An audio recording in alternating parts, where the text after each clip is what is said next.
உங்களுக்கு என்னது 4 பேப்பர் ஏற்கனவே சொல்லியிருக்கேன். COAல 4 பேப்பர் என்னலாம்?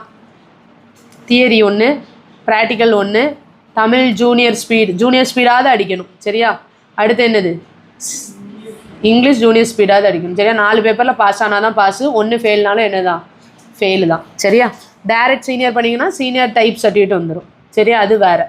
இப்போ நம்ம ஃபஸ்ட்டு வந்து என்னென்னா ஆப்ரேட்டிங் சிஸ்டம் சொன்னேன், 2வது யூனிட் MS ஆஃபீஸ், 3வது வந்து என்னது? MS ஆஃபீஸில் என்னது? வேர்டு, அடுத்து வந்து எக்ஸலு, பவர் பாயிண்ட்டு, ஆஃபீஸ்னு ஒன்று புதுசாக கொண்டு வராங்க. போன தடவை இதுக்கு பதில் என்ன இருந்துச்சுன்னா ஆசஸ்ன்னு ஒன்று இருந்தது. அது கொஞ்சம் கஷ்டமாக இருக்குன்னா கரெக்டாக நம்ம இன்புட் கொடுக்கலன்னா ஆன்சர் வராது. அதை எடுத்துகிட்டு என்ன பண்ணியிருக்காங்க, இப்போ கரண்ட்டில் ஆஃபீஸில் உள்ள சிஸ்டத்தை வந்து அந்த சிலபஸை உள்ளே கொடுத்துருக்காங்க. ஆஃபீஸ் அப்படின்னு கொடுத்துருக்காங்க. அதுக்கப்புறம் டிஜிட்டல் கம்யூனிகேஷனுங்கிறது வந்து நம்மளுக்கு ஏற்கனவே இருந்தால் இந்த இன்டர்நெட் அந்த மாதிரி உள்ளே போனோம்ல, அது இவ்வளோ டாபிக் தான் இருக்குது. ஈஸியாக படிச்சிங்கன்னா என்னது? ஈஸியாக படிச்சிடலாம். இதில் வந்து மோஸ்ட்லி எல்லாமே ஈஸி தான். எது வந்து கரெக்டாக பண்ணோம்னா எக்ஸல் மட்டும் கொஞ்சம் கரெக்டாக பண்ணுற மாதிரி இருக்கும். சரியா? நல்ல கரெக்டான இன்புட் கொடுத்தா தான் அவுட்புட் வர்ற மாதிரி இருக்கும். மற்றபடி புரிஞ்சிங்கன்னா எல்லாமே ஈஸியாக தான் இருக்கும். சரியா? ப்ராக்டிக்கல் எக்ஸசைஸு நீங்கள் போட்டாலும் போட்டுக்கலாம். ஃபஸ்ட்டு நம்ம என்ன பார்க்க போகிறோம் அப்படின்னா யூனிட் நம்ம என்ன பார்க்க போகிறோம்னு சொல்லிடுறேன். Operating system. சரியா? ஆப்ரேட்டிங் சிஸ்டமில் ஃபஸ்ட்டு கொஸ்டின் எழுதிக்கோங்க.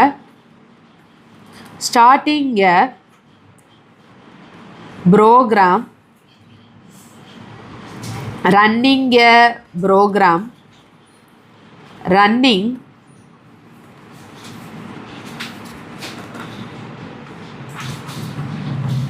multiple programs and switching between windows, running a program from Explorer. ஓகேவாம்மா? இதான் என்னது நம்மளுக்கு ஃபஸ்ட்டு கொஸ்டின் எழுதியா? அதே மாதிரி நம்ம பண்ணுறது விண்டோ 10 ஆர் விண்டோ 11 பண்ணிக்கலாம். விண்டோ 10க்கு மேலே எதுனாலும் என்ன செஞ்சுக்கலாம், நம்ம பண்ணிக்கலாம். எழுதியாச்சாமா? சரி. இதில் வந்து ஒரு கொஸ்டினில் எத்தனை கொஸ்டின் கேட்டிருக்காங்கன்னு பார்த்துக்கோங்க. சரியா? ஒரு கொஸ்டின் கேட்டிருக்காங்க. என்ன கேட்டிருக்காங்க? Starting a program, running a program. இது வர ஒரு கொஸ்டின். சரியாம்மா? Starting a program, running a program வர என்னது? அது உள்ள ஒரு கொஸ்டின். ரெண்டாவது என்னென்னா ரன்னிங் மல்டிபிள் ப்ரோக்ராம் அண்ட் ஸ்விட்சிங் பிட்வீன் விண்டோஸ்ன்னு இருக்கலாமா? இது வர ஒரு கொஸ்டின். சரியா? மூணாவது என்னது? ரன்னிங் ஏ ப்ரோக்ராம் ஃப்ரம் என்னது? ஃப்ரம் என்னது? எக்ஸ்ப்ளோரர். சரி, ஓகே. ஃபஸ்ட்டு இதுக்கு வந்து நல்லா கவனிங்க. ஓகேவா? இது இப்போ ஸ்க்ரீன் தெரியுதாமா எல்லாருக்குமே? இதுதான் என்னது உங்களுக்கு? விண்டோஸ் 10 11 போட்டிங்கன்னா இந்த மாதிரி தெரியும். இப்போ முன்னாடி உள்ளதான் என்னது நம்மளுக்கு? டெஸ்க்டாப். சரியா? இது பேர் தான் என்னது? டெஸ்க்டாப். விண்டோஸ் எல்லாமே இதுதான். சரியா? ஃபர்ஸ்ட் என்ன சொல்லியிருக்காங்க? Starting a program. ப்ரோக்ராம்னா என்னதுமா? இங்கே பாருங்கள். ப்ரோக்ராம்னா என்னதுன்னா, இப்போ நான் சர்ச் கொடுக்கேன்.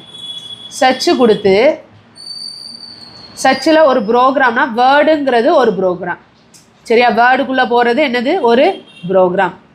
அடுத்து பாருங்கள், இதெல்லாம் ஒரு ப்ரோக்ராம். மைக்ரோசாஃப்ட் ஒயிட் போர்ட், இது வேர்டு, எஸ்எல்லு, பவர் பாயிண்ட்டு, இதெல்லாம் என்னது?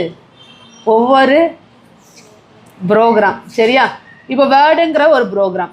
அப்போ இதெல்லாம் ப்ரோக்ராம். இது என்னதுமா? அந்த மஞ்சள் கலர் டப்பா போட்டிருக்குல்ல, தெரியுதா உங்களுக்கு? தெரியுதா கண்ணுக்கு? இப்போ மஞ்சள் கலர் டப்பா இந்த சைடில் போட்டிருக்கல, அது பேர் என்னது? ஃபோல்டர். சரியா? இப்போ இந்த மஞ்சள் கலர் டப்பா ஃபோல்டர்னா இதுக்குள்ளேன்னு சொல்லுவோம். இது கீழே வந்தீங்க அப்படின்னா இது என்னது? இது உள்ளே போன உடனே இது ஸ்டார்ட் ஆகுது. அப்படி தானம்மா? ஸ்டார்ட் ஆகுதுன்னா அது நம்ம என்னென்னு சொல்லுவோம்? ஃபைல். சரியா? புரியுதா? ஃபோல்டருக்கும் ஃபைலுக்கும் உள்ள வித்தியாசம் தெரியுதா? இதெல்லாம் பேசிக்காக உள்ளது. சரியா? இப்போ கொஸ்டினுக்கு வருவோம். Starting a program, running a program. அப்போ ப்ரோக்ராம்னா என்னன்னு சொல்லிட்டேன். இப்போ நான் ஒரு ப்ரோக்ராமை ஸ்டார்ட் பண்ணணும். நான் வேர்டுங்கிற ப்ரோக்ராமை இந்த சர்ச் பாக்ஸ் மூலமாக என்ன செஞ்சுக்கலாம்? போய் டபுள் கிளிக் பண்ணுறேன். சரியா? டபுள் கிளிக் பண்ணி என்ன செஞ்சிடுறேன்? பிளாங்க் டாக்குமெண்ட்டோ எதையோ ஒன்று நான் என்ன பண்ணிக்கிறேன்? ஓப்பன் பண்ணிடுறேன். இது ஓப்பன் ஆகிட்டு, இது ஓப்பன் ஆகிற பேர் தான் என்னது? ஒரு ப்ரோக்ராம் ஸ்டார்ட் ஆகிட்டு. இதுதான் என்னது? Starting a program. ஓகேவாம்மா? சரி, இது வந்து ஒரு வேளை இப்படி நம்ம வந்து என்ன செஞ்சுக்கலாம்? ஒரு ப்ரோக்ராமை ஸ்டார்ட் பண்ணி ரன்னுனா என்னது? இந்த ப்ரோக்ராம் ரன் ஆகிட்டு இருக்குன்னு அர்த்தம். ஓகேவா? புரியுதா? Starting a program, running a program. எதுவும் டவுட் இருக்கா? இல்லை. இப்போ இன்னொரு வேளை நம்ம ஓப்பன் பண்ணலாம். இன்னொரு வே என்னதுன்னு கேட்டிங்கன்னா, விண்டோஸ் இந்த மாதிரி இருக்குல்ல, இந்த ப்ளூ கலர் இருக்காமா? இதே மாதிரி வந்து என்னன்னா உங்களுக்கு கீபோர்டில் இருக்கும், இதே சிம்பிளில் ஒரு பட்டன் இருக்கும், அதான் என்னது விண்டோ கீ. சரியா? அப்போது அந்த விண்டோஸ் கீ இருக்கா, இந்த விண்டோ கீயை வந்து என்ன செஞ்சுக்கலாம், சர்ச்சில் போய் நம்ம என்ன பண்ணிக்கலாம், சர்ச் பண்ணி ஒரு ப்ரோக்ராம்குள்ளே போய்க்கலாம். இல்லைனா இந்த விண்டோ கீ இதில் இருக்குல்ல, இதில் போய் கூட நம்ம என்ன பண்ணிக்கலாம், சர்ச் பண்ணி இதில் கூட நம்ம என்ன செஞ்சுக்கலாம், வேர்டுனா வேர்டு, எம்எஸ் ஆஃபீஸ்னா எம்எஸ் ஆஃபீஸ் அடிச்சுக்கலாம். சரியா? இப்படியும் போய்க்கலாம். இப்போ நான் சொல்கிறவே வந்து ரெண்டாவது வழி. ரெண்டாவது வழி என்னென்னா ஸ்டார்ட் ப்ளஸ் ஆர். இதே மாதிரி ஒரு சிம்பிள் இருக்கும் உங்களுக்கு கீபோர்டில், இதான் என்னது ஸ்டார்ட். அது எங்கே அமுக்கணும், நம்ம கீபோர்டில் ஸ்டார்ட் அமுக்கி அதே சமயம் ஆர் அமுக்கணும் அப்படின்னா நம்மளுக்கு இப்படி ஒரு பாக்ஸ் வரும். ஓகேவா? ஸ்டார்ட் ப்ளஸ் ஆர்னு அமுக்குனீங்கன்னா இந்த ரன் பாக்ஸுங்கிறது உங்களுக்கு என்னதாகும், ஓப்பன் ஆகும். அப்போது இந்த வழியாகவும் நம்ம என்ன பண்ணிக்கலாம், ஒரு ப்ரோக்ராமை ஓப்பன் பண்ணிக்கலாம். ஆனால் அந்த ஓப்பன் பண்ணுற ப்ரோக்ராம் ப்ராப்பர் நேமாக இருக்கணும். நீங்கள் வாட்டில் உங்கள் இஷ்டத்துக்கு வேர்ட் அப்படின்னு போட்டு ஓகே கொடுத்தீங்கன்னா வராது. சரி, அதுக்குள்ளே ப்ராப்பர் நேமை கொடுத்தா தான் வரும். வேர்டுக்கு என்ன போடணும், வின் வேர்டுன்னு போடணும். சரியா? அதே மாதிரி எம்எஸ் பவர் பாயிண்ட்டுக்கு என்ன போடுவோம், நீங்கள் எதனாலும் ஓப்பன் பண்ணலாம். சரியா? நீங்கள் ஈஸியாக இருக்கிற மாதிரி ஓப்பன் பண்ணணும் அப்படின்னா கால்குலேட்டர் CALC போட்டாலே போதும். சரியா? CALC போட்டு இந்த இடத்துல என்ன கொடுக்கணும், ஓகே கொடுத்தாலே நம்மளுக்கு என்ன ஓப்பன் ஆயிரும், இதுவும் ஒரு ப்ரோக்ராம் தான். கால்குலேட்டருங்கிறது என்னது, ஒரு ப்ரோக்ராம் ஓப்பன் ஆயிரும். புரியுதா? அப்போது நான் ஏற்கனவே இதுவரை என்ன சொல்லியிருக்கேன், ப்ரோக்ராம் எப்படிலாம் ஓப்பன் பண்ணலான் இருக்கேன் சொல்லுங்கள் வாயை திறந்து. சர்ச் பாக்ஸ் மூலமாகவோ இல்லைனா அந்த ஸ்க்ரீனில் தெரிகிற விண்டோஸ் மூலமாகவோ போய் சர்ச் கொடுத்து நம்ம என்ன பண்ணிக்கலாம், ஒரு ப்ரோக்ராமை ஓப்பன் பண்ணி ரன் பண்ணிக்கலாம். ரெண்டாவது ஆப்ஷன் என்னது, நம்ம கீபோர்டில் உள்ள ஸ்டார்ட் பட்டன், அதாவது அந்த ப்ளூ கலர் இது இருக்குல்ல, அந்த image plus R, start plus R அமுக்குனீங்கன்னா உங்களுக்கு ரன் பாக்ஸ் வரும். அது மூலமாக என்ன செஞ்சுக்கலாம், ஓப்பன் பண்ணிக்கலாம். மொதல் கொஸ்டினோட ஆன்சர் இதுதான். புரியுதா? ரெண்டாவது பாருங்கள், ரன்னிங் மல்டிபிள் ப்ரோக்ராம்ஸ். புரிஞ்சுக்கோங்க, கொஸ்டினை முதல்ல புரியணும்.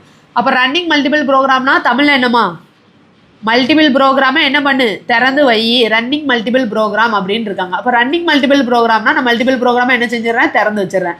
எந்த வேலை போயினாலும் நீங்கள் திறந்து வச்சுக்கலாம். நான் முதல்ல ஒன்று வேர்டை ஓப்பன் பண்ணி வச்சுக்கிறேன், பண்ணிவிட்டு என்ன பண்ணிக்கிறேன், மினிமைஸ் பண்ணிக்கிறேன். அப்புறம் இன்னொரு இது என்ன பண்ணிக்கலாம், நம்ம கால்குலேட்டர் போடுமா, கால்குலேட்டர் ஓப்பன் பண்ணி என்ன பண்ணிக்கிறேன், கால்குலேட்டர் ஓப்பன் ஆகிட்டு இதை என்ன பண்ணிக்கிறோம், எல்லாத்தையும் மினிமைஸ் பண்ணி வச்சுக்கிறோம். சரியா? அடுத்து என்னது ஓப்பன் பண்ணலாம், இன்னும் ஏதாவது ஒரு 2 ப்ரோக்ராம் சொல்லுங்களேன்.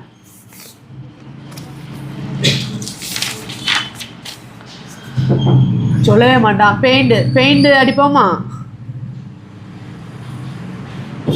பெயிண்ட் ப்ரோக்ராமை ஓப்பன் பண்ணி என்ன பண்ணியிருக்கிறேன், மினிமைஸ் பண்ணிட்டேன். ஓகேவாம்மா? என்ன பண்ணியிருக்கேம்மா, இப்போ மல்டிபிள் ப்ரோக்ராம் ஒரு 3 ப்ரோக்ராமோ 4 ப்ரோக்ராமோ ஓப்பன் பண்ணி என்ன பண்ணிட்டேன், மினிமைஸ் பண்ணி வச்சுருக்கேன். சரியா? இதை இப்போ ஓப்பன் பண்ணுறது எப்படி பண்ணலான்னு தான் மொதல் இதில் நம்ம படித்தோம், 2 வே, அதை மறக்கக்கூடாது. சரியா? இப்போது அவங்க கொடுத்துருக்காங்க ரன்னிங் மல்டிபிள் ப்ரோக்ராமை ரன் பண்ணி வச்சுருக்கேன். அண்ட் ஸ்விட்சிங் பிட்வீன் விண்டோஸ். ஸ்விட்சிங் பிட்வீன் விண்டோஸ் அப்படின்னா என்ன அர்த்தம் அப்படின்னா, நீங்கள் இப்போ ஒர்க்கு பார்த்துட்டே இருக்கீங்க, ஒரு இதுக்கு போகணும், கீழே வந்து போகணுன்னு இல்லை, மவுஸை வச்சு இங்கே வந்து இப்படி ஆன் பண்ணணும்னு கிடையாது. ஓகேவா? நம்ம ஸ்விட்சிங் பிட்வீன் விண்டோஸ், ஒரு விண்டோவில் இருக்கும் போதே நான் ஸ்விட்ச் பண்ணுறேன். இப்போ நான் இதில் இருக்கும் போதே ஸ்விட்ச் பண்ணுறேன், நான் அடுத்த ப்ரோக்ராம் போகணும், நான் ஏற்கனவே அது மினிமைஸ் பண்ண ப்ரோக்ராம் போகணும். எப்படி போகணும், ஆல்ட் ப்ளஸ் டேப், கீபோர்டில் என்ன அமுக்கணும், ஆல்ட்டை அமுக்கிட்டு அப்படியே டேபை அமுக்கிட்டு இருக்கணும், ஆல்ட்டை விடக்கூடாது. நான் இப்போது என் கீபோர்டில் என்ன செய்யலாம், ஆல்ட்டை விடலை. நல்லா புரிஞ்சுக்கோங்க, ஆல்ட்டை அமுக்கிட்டே தான் இருக்கேன், அதை தான் உங்கள்கிட்ட காட்டுறேன்.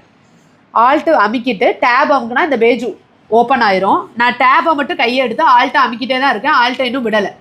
இப்போது நான் அந்த ஆல்ட்டை அமுக்கிட்டு இருக்கும்போது டேபை வந்து அமுக்கிட்டு எடுக்கேன், ப்ரெஸ் பண்ணி எடுக்கேன். அப்போ பாருங்கள், ஒவ்வொரு தடவை ப்ரெஸ்ஸுக்கும் ஒவ்வொரு ப்ரோக்ராம் என்ன ஆகுது, சேஞ்ச் ஆகாதாமா. பெயிண்டில் இருக்குது, கால்குலேட்டரில் இருக்குது, வேர்டு இருக்குது. ஓகேவா? ப்ரோக்ராம் சேஞ்ச் ஆகுதா? இப்போது நான் எந்த இடத்துல ஆல்ட்டு கையில் வச்சுருக்கேன்னு சொன்னல, 2 கையையும் நான் விடுறேனோ அந்த ப்ரோக்ராம் ஓப்பன் ஆகும். ஓகேவா? இப்போ இந்த ப்ரோக்ராம்குள்ளே இருக்கும் போதே நான் டைப் படிக்கும் போதே டக்குன்னு அடுத்த இதுக்கு போகணும் அப்படின்னா எனக்கு திருப்பி ஆல்ட்டு டேப் ஆகுங்கன்னா இதிலே காட்டும். அப்போ இதுலேருந்து நான் இதுக்கு போகிறேன் அப்படின்னு சொல்லிட்டு என்ன செஞ்சிடலாம், நம்ம பெயிண்ட்டுக்கு போகிறேன், பெயிண்ட்டுக்கு போய்க்கிறோம். இதுதான் என்னது, ஸ்விட்சிங் பிட்வீன் த விண்டோஸ். புரியுதா? சரி, அடுத்து பாருங்கள் மூணாவது கொஸ்டின். அதில் மூணாவது கொஸ்டின் என்னதுமா, ரன்னிங் எ ப்ரோக்ராம் ஃப்ரம் எக்ஸ்ப்ளோரர்லேருந்து நீ ப்ரோக்ராமை ரன் பண்ணு அப்படிங்காங்க. மொதவே என்னது, நம்ம எப்பவும் போல் அந்த கீபோர்டில் நான் ஏற்கனவே சொன்னால இதுதான் என்னது ஸ்டார்ட் கீ. இதே மாதிரி ஒரு படம் இருக்கும், அது ப்ளஸ் எதை அமுக்குனா ரன்னு வரும், ஸ்டார்ட் ப்ளஸ் ஆர் அமுக்குனிங்கன்னா இந்த பாக்ஸ் வரும். அதில் உள்ள இதை அழிச்சிட்டு என்ன போடணும், எக்ஸ்ப்ளோரர் இப்படி போட்டுட்டு ஓகே கொடுத்தாலும் இந்த எக்ஸ்ப்ளோரர் பேஜ் ஓப்பன் ஆகும். இதுதான் என்னது எக்ஸ்ப்ளோரரோட பேஜ். புரியுதா? நான் இப்போ எப்படி கொடுத்தேன், ஸ்டார்ட் ப்ளஸ் ஆர் கொடுத்து அதில் என்ன செஞ்சேன், எக்ஸ்ப்ளோரர்னு டைப் பண்ணி என்ன செஞ்சுட்டேன், ஓப்பன் பண்ணிட்டேன். இதுதான் என்னது எக்ஸ்ப்ளோரர் பேஜ். இன்னொரு வேளை இந்த எக்ஸ்ப்ளோரர் பேஜ் வரலாம். எப்படி, மை பிசின்னு இருக்கும் தெரியுமா, மை கம்ப்யூட்டரு, அந்த கம்ப்யூட்டர் படம் சில இதில் இருக்கும். சில இதில் என்ன பண்ணிக்கலாம், இந்த கீழே இருக்காமா இதை கிட்ட ஆரோ கொண்டு போனாலே அதுவே ஃபைல் எக்ஸ்ப்ளோரர்னு காட்டும். கீழே அந்த மஞ்சள் டப்பா இருக்கா, அதை கிளிக் பண்ணாலும் டைரெக்டாக எங்கே போகும், எக்ஸ்ப்ளோரருக்குள்ளே போகும். எக்ஸ்ப்ளோரருக்குள்ளே போயிட்டேன். எக்ஸ்ப்ளோரருக்குள்ளே போய் நான் என்ன பண்ணணும், ப்ரோக்ராம் ஃபைலை என்ன செய்யணும், ஓப்பன் பண்ணணும். எப்படி பண்ணுறது அப்படின்னு கேட்டிங்கன்னா, சி டிஸ்க் இருக்கலாமா, அது உள்ளே போனால் நம்மளுக்கு என்ன தெரியுது, ப்ரோக்ராம் ஃபைல் தெரியுதாம்மா. ப்ரோக்ராம் ஃபைலுக்குள்ளே போனீங்கன்னா உங்களுக்கு என்ன வரும், ஏகப்பட்டது வருதா. விண்டோ மீடியா பிளேயர் எடுக்கேன், மீடியா பிளேயரில் லோகோ இருக்கா, இந்த லோகோவை டபுள் கிளிக் பண்ணிங்கன்னா அதோட இது என்னதாயிரும், ரன் ஆக ஆரம்பிச்சிடும். நான் டபுள் கிளிக் பண்ணி வச்சுருக்கேன். ஒரு லோகோவில் பண்ணி பாருங்கள், இல்லைனா என்ன செய்யுங்க, இன்னொரு லோகோவில் பண்ணால் என்னதாயிரும், அந்த இது ஓப்பன் ஆயிரும். புரியுதா? திருப்பி சொல்லணுமா, ஃபைல் எக்ஸ்ப்ளோரருங்கிறது இந்த பேஜ், எந்த பேஜ், இந்த பேஜ் தான் ஃபைல் எக்ஸ்ப்ளோரர். நம்ம அது உள்ளே போய் ஒரு ப்ரோக்ராமை ரன் பண்ணணும். விண்டோ சீன்னு இருக்கா, சிக்குள்ளே போய் ப்ரோக்ராம் ஃபைலுக்குள்ளே போய் ஏதாவது ஒன்று எடுத்துக்கலாம். நான் இப்போ விண்டோ மீடியா பிளேயர் தான் எடுக்கணும்னு இல்லை, எதுனாலும் நீங்கள் எடுத்துக்கலாம். சரியா? விண்டோஸ் மீடியா பிளேயர் ஆன் பண்ணி இதில் ஏதாவது லோகோ மாதிரி தெரியும், இந்த இதெல்லாம் ஆன் பண்ணிங்கன்னா வராது. லோகோ மாதிரி தெரிறத நான் இதை பண்ணுறேன், இது ஓப்பன் ஆகலை, அப்போ இதை பண்ணி பார்க்கேன், அப்போ இதை ஓப்பன் ஆகிட்டு. ஓகேவா? அவ்வளோதான். புரிஞ்சுதா? ஓகே, ஃபஸ்ட்டு கொஸ்டின் முடிஞ்சிருச்சு. சரியாம்மா?